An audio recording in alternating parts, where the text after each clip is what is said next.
In the first millennium, a large group of tribes spread through the dense woodlands of Eastern Europe. These tribes shared a common Slavic language and polytheistic religion, and by the 7th century split into western, southern, and eastern branches. The latter stretched from the Dnieper River to the Volga and the Baltic Sea.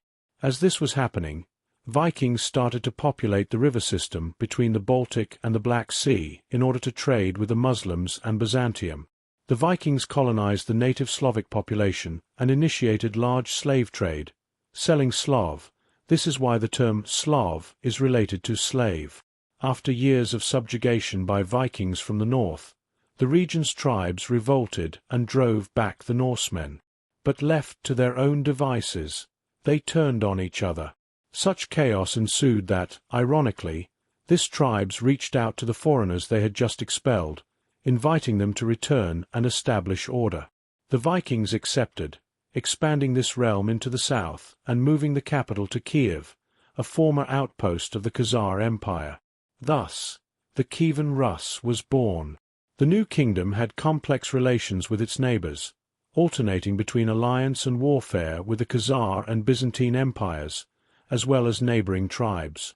In 988, the Rus prince Vladimir I decided it was time to abandon Slavic paganism and sent emissaries to explore neighboring faiths. Russia's future could go in many directions. He could convert his people to Islam due to the proximity to the Islamic Empire, he could convert to Judaism because of the closeness to a Jewish horde, or he could align with Byzantine orthodoxy. However, put off by Islam's prohibition on alcohol and Judaism's shameful expulsion from its holy land, the ruler settled on Orthodox Christianity after hearing accounts of its ceremonies. With Vladimir's conversion and marriage to the Byzantine emperor's sister, as well as continued trade along the Volga route, the relationship between the two civilizations deepened. Byzantine missionaries created an alphabet for Slavic languages based on a modified Greek script, while Norse Viking warriors served as the Byzantine emperor's elite guard for several generations. The Kievan Rus flourished from its rich resources and trade. Its noblemen and noblewomen married prominent European rulers, while residents of some cities enjoyed great culture, literacy, and even democratic freedoms uncommon for the time. But nothing lasts forever. Fratricidal disputes over succession began to erode power as increasingly independent cities ruled by rival princes vied for control. The Fourth Crusade and decline of Constantinople devastated the trade integral to Rus wealth and power, while Teutonic crusaders threatened northern territories. However, the final blow would come from the east. Consumed by their squabbles, Rus princes paid little attention to rumors of a mysterious, unstoppable horde, until 1237, when 35,000 mounted archers led by Batır Khan swept through cities, sacking Kiev before continuing on to Hungary and Poland. The age of Kievan Rus had come to an end. Its people, now divided, and remained under nomadic Mongol rule in the east. Originating from the steppes of Central Asia, nomadic people lived in isolation, unbothered by neighboring empires who saw their lands as worthless. This isolation allowed many nomadic tribes to specialize increasingly in nomadic life and warfare, competing with other tribes in a continuous struggle that, in a survival of the fittest way, resulted in ever-proficient warrior tribes. Once every few centuries, they ventured forth from their steppes to overrun and conquer settled societies that were ill-prepared to face them. However, as efficient and nearly unbeatable as these nomadic peoples were in their conquests, a curious thing about them was that once they settled in the lands they had conquered, the nomads turned into what they had conquered. The Magyar tribes conquered Pannonia and turned into the Hungarian kingdom. The Slavic tribes conquered Eastern Europe and turned into the Slavic kingdoms. The Seljuk Turks conquered Iran and became the new Iranian Empire. The Ottoman Turks conquered Anatolia and became the new Romans. The Chagatai Turks conquered India and became the Indians. The Mongols conquered Iran and became the new Iranian Empire, and when the Mongols conquered China, they became the new Chinese Empire. But here, in a weird twist, the conquered Russians almost became Mongols.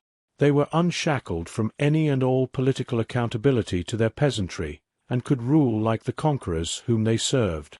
However, because the Russian princes merely served the Mongols and were not Mongols themselves, they didn't adopt the tribal customs and nomadic lifestyle of them.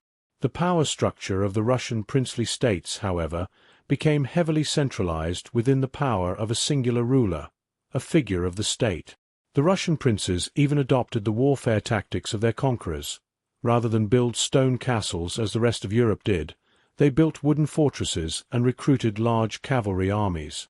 When they were invaded, they burnt the wooden castles down, ransacked and burnt the fields of their own land, and then harassed invaders from horseback while those invaders were forced to march through and suffer the vastness of Russia. The Mongols were tribal people who had no state or legal structures that they transferred over to the people they conquered. Their relation with those they conquered was purely predatory. They wanted to extract wealth and resources from them, and those who refused paid dearly. The Kievan Rus was one of these places that resisted. Kiev was burnt to the ground, and the surrounding lands pillaged, with much of the population slaughtered. Medieval accounts tell story of fields filled with human remains for decades after the siege. With the burning of Kiev, a substantial political and cultural transformation of what we now know as Russia began.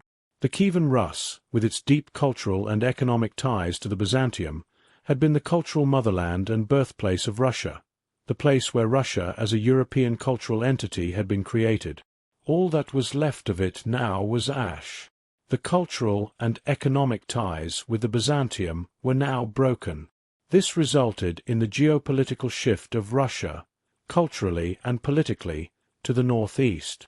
The Mongols enforced their economic order upon the remaining Russian princely states, and the center of Russian political and economic power consequently shifted to the landlocked plains of Smolensk, Rostov, and Tver. These places and the princes who ruled them had been largely ignored backwaters before the Mongols. Now they are at the center of Russia. Because of this, Russia missed out on the development from the west, remaining under Mongol rule for 250 years and going in an entirely different direction. The princes of Central Russia were recruited by the Mongols as tax collectors. The Mongols outsourced the process of extracting the riches they wanted from the Russian peasantry to the Russian princes. Because the aristocracy had a lot to lose if they failed to appease their Mongol overlords, and because the Mongols had brought no legal code of limited aristocratic power, the Russian princes extracted that wealth with increasing unopposed ruthlessness and brutality. Meanwhile, in the rest of Europe, the institution of feudalism had, during this time, started to be increasingly challenged. New political and commercial institutions evolved in European trade cities from Antwerp to Hamburg, to Königsberg, Warsaw, Paris, Lisbon, London, and Venice. Merchants, barons, artists, and guilds rewrote the feudal social contract. Additionally, the Black Plague shook up the economic framework of Europe dramatically. With a third of Europe's population killed, there were no longer enough peasants to work the lands for lords. Landlords consequently started competing for the remaining peasants by offering them payment for work. Previously, peasants had worked in exchange for a promise of protection, that now became increasingly replaced by a wage-based labor system. In Europe, feudalism increasingly disbanded, while in Russia, an increasingly exploitative economic framework was reinforced. Urbanization also didn't take place as it did in Europe, with the Russian princes invested in keeping as many peasants working the lands as possible. They recruited armies of cavalrymen who were paid not in money but in land and the peasants on it. However, because there was so much land, control of the land was not as important as control of the people. While in Europe peasants gained access to wages and left for cities to escape feudal lords, in Russia the peasants became deeper tied into their land through strict rules tying them to it, debt patronage, and brutal punishments for attempting to flee. The Black Plague also had the opposite socio-economic outcome in Russia compared to Europe. While in Europe rulers started competing for peasants by paying them wages, the Russian princes used the plague to consolidate lands into enormous estates and fiefdoms under a smaller number of lords, creating an enormous peasantry working the lands of an extremely small aristocracy. Over the 250 years of Mongol rule, with a shift from Kiev and Novgorod to Central Russia, There was an economic development away from commerce and artisans to a peasant economy.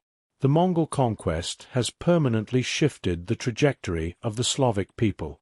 What happened is that modern Belarusians and Ukrainians spent much more time being controlled by Poland-Lithuania, which leaned more Western, while the Russians spent much more time with the Mongols.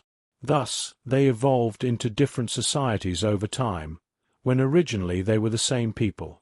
From the Mongol period, the most powerful Russian princely state to emerge was the Duchy of Moscow, which eventually rose up in rebellion and expelled the Mongols to create a new Russian state centered around Moscow. However, with the Mongols gone, the newly independent Russia retained and strengthened the socio-economic and political structures that had developed under Mongol rule. Absolutism, a system of government where all political power lies within one singular ruler, found fertile ground in Russia. While many European monarchies attempted to construct absolutist states, most famously France, these efforts were often unsuccessful due to resistance from urban populations, lower gentry, and merchants. However, conditions in Russia allowed the Russian Tsars to establish near-perfect absolutism. This was possible because Russian society, under Mongol rule, consisted of a monarch, an army paid with land, an aristocracy of boyars, and the peasantry. Unlike in other parts of Europe, the army in Russia was not incorporated within the aristocratic class, but directly recruited by the Muscovite state. This gave the state, and thereby the monarch, unprecedented power over the military. As a result, Russia never experienced medieval feudalism as seen in Western Europe, where a peasantry submitted to a military lord and his castle in exchange for protection. In Russia, there were no regionalized structures of aristocracy or castles offering protection. Military power lay with the state. The introduction of mesnichestvo, a system of hierarchies among lesser nobles competing for the favor of the monarch, further centralized power in the hands of the Tsar. Additionally, Russia's choice of Orthodox Christianity as the state religion had profound effects. The Russian Church, derived from the Byzantium, was Caesaropapist, meaning that the head of the church ensured the ruler. This resulted in a different development of law compared to Europe, where the Catholic Church established state-like structures that competed with monarchs for authority. In Russia, all power remained with the monarch, and the church was subservient to the ruler. The absence of the Catholic Church also meant that Russia never underwent the process of dismantling clan-based structures, resulting in a society that remained more collective than other Western societies.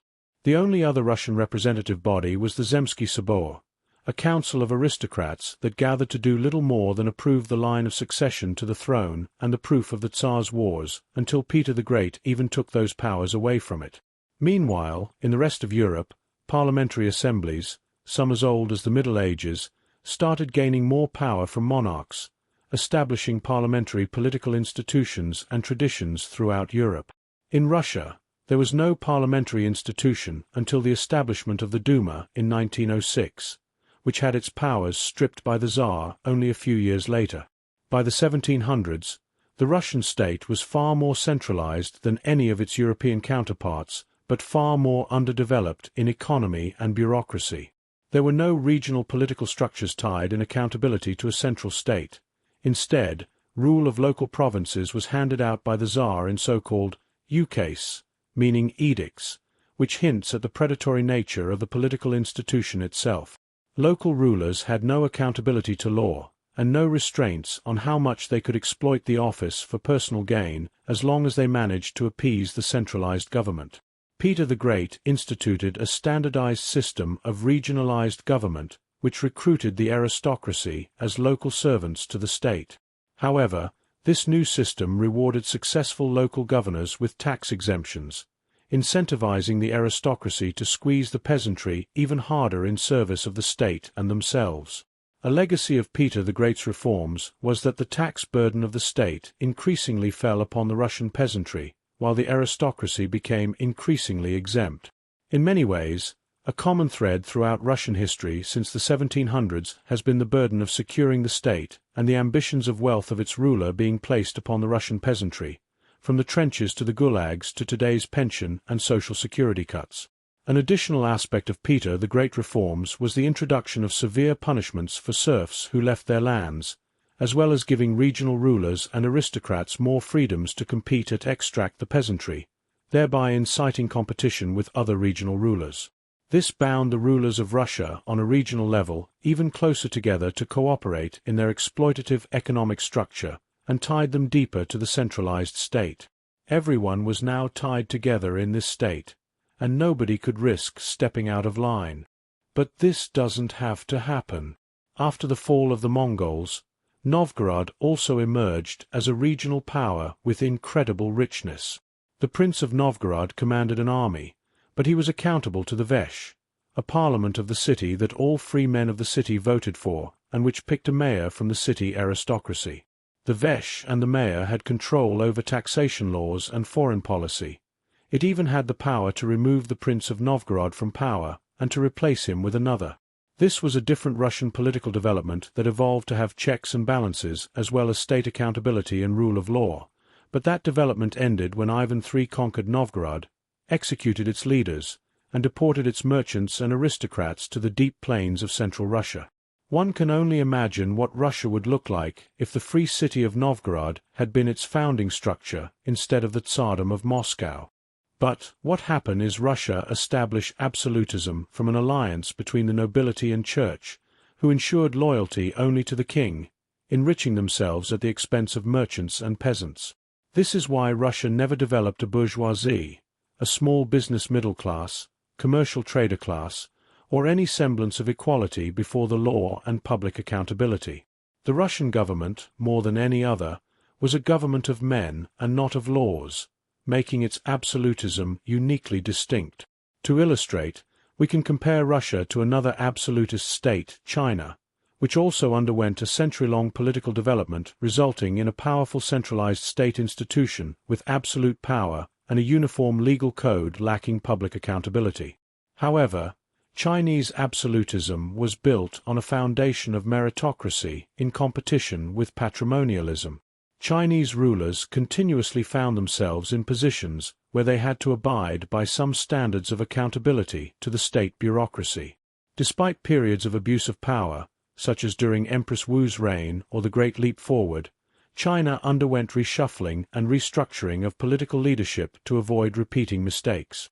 Mao Zedong, for instance, had to step down from the Politburo after his Great Leap Forward caused the Great Chinese Famine, regaining political power only through a populist coup. Subsequently, the Chinese state cracked down on populism after Mao's death during the Cultural Revolution.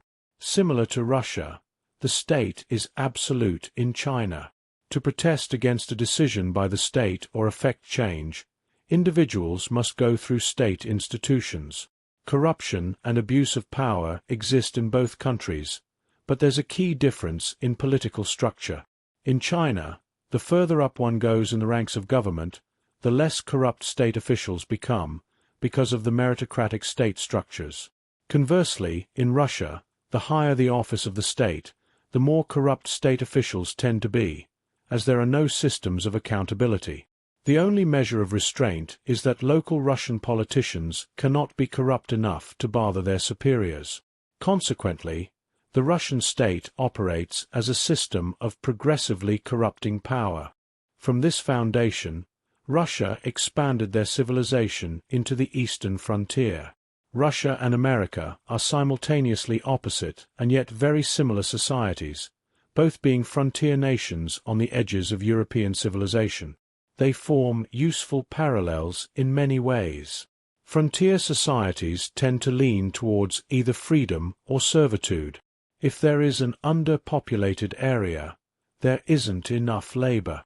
Society can either solve this by not forcing people to work and letting them be free, or by enslaving them to do what is needed. Every frontier's civilization manifests both of these traits in some way. The significant difference between Russia and America is that freedom eventually prevailed in America, while slavery did in Russia, in the form of serfdom. Serfdom gradually became instated over the course of the 17th century. Serfdom in Russia is much more comparable to African slavery in America. Serf families could be broken up, and serfs could be sold to different masters. They had no legal rights and could be killed by their masters with no justification. Astonishingly, serfs constituted between 50 to 80% of Russia's population. This frontier mentality meant that Russians combined an exceptional cynicism and brutality for facing the real world, while simultaneously making profound statements about the nature of God or seeing incredible beauty in its closeness to nature. Communism was a rebellion for idealism, but in reality, it descended into cynical brutality. The rise of communism was caused by the end of serfdom, dissatisfying two important demographics in the population. However, the end of serfdom didn't significantly help the peasants, as the structure kept them in permanent debt. Communism was a trauma reaction to centuries of oppression by foreign powers like the Mongols and the imperial government. The peasants found that communal existence without private property under a fanatical belief with an autocratic state was the norm and thus supported communism. Meanwhile, sons of nobility who, after their fathers lost their serfs, suddenly slid into poverty, moved to the city, and became overeducated. However, there weren't enough jobs, so the only way they could gain power was through communism. These two classes allied against the newly empowered merchant classes to run society, continuing the legacy of merchant class discrimination. What happened in Russian society is that there was no checks and balance, allowing rulers to have authoritarian control over their subjects. This meant that the ruler could dominate every other part of society, such as the peasantry and merchants, while the ruler kept getting richer from the corrupt government of progressively corrupting power. However, Russian development still left many uncertainties.